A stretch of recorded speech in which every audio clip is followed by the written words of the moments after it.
ဟာနေရလည်းအရန်ပူလိုက်တာနေအောင်ကြည့်ကြောင်းလည်းအရေးပဲပြဿနာကြအများကြီးပဲတော်ပါပြီငါအိမ်ထဲမှာပဲနေလိုက်တော့မယ်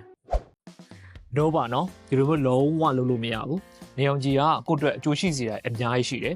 သိချင်တော့ဒီဗီဒီယိုအဆုံးထိလိုက်ကြည့်ပေးပါနေအောင်ကြည့်ကဆရာတို့ရဲ့ခန္ဓာကိုယ်မှာဗီတာမင် D ကိုထုတ်လုပ်ဖို့အတွက်အကူအညီပေးပါတယ်ဗီတာမင် D ထွက်လာရင်တော့အရိုးစစ်တွေတန်မာပြီးတော့ကိုယ်ခံအားကိုလည်းကောင်းစေပါတယ်ဒီလိုမနက်ခင်းနေအောင်ကြည့်အောက်မှာ7 minutes 9 minutes လောက်လမ်းလျှောက်တာကဆရာတို့မြန်မာလူမျိုးတွေအတွက်လုံနိုင်တဲ့အလေးချင်းတစ်ခုပါပဲတင့်တော်တဲ့နေအောင်ကြည့်ပမာဏကိုထိတွေ့ခြင်းအဖြစ်ဆရာတို့ရဲ့အရေးပြားယောဂတွေမှာကာကွယ်ကုသတဲ့နေရာမှာအရန်ကိုအသုံးဝင်ပါတယ်ဥပမာအဖြစ် eczema psoriasis လို့ခေါ်တဲ့အရေးပြားယောဂတွေပေါ့နောက်တစ်ခုကတော့နေအောင်ကြည့်ကဆရာတို့ရဲ့စိတ်အခြေအနေကိုတိုးတက်ကောင်းမှုစေတယ်စိတ်ကြတာကိုလည်းကာကွယ်ပေးပါတယ်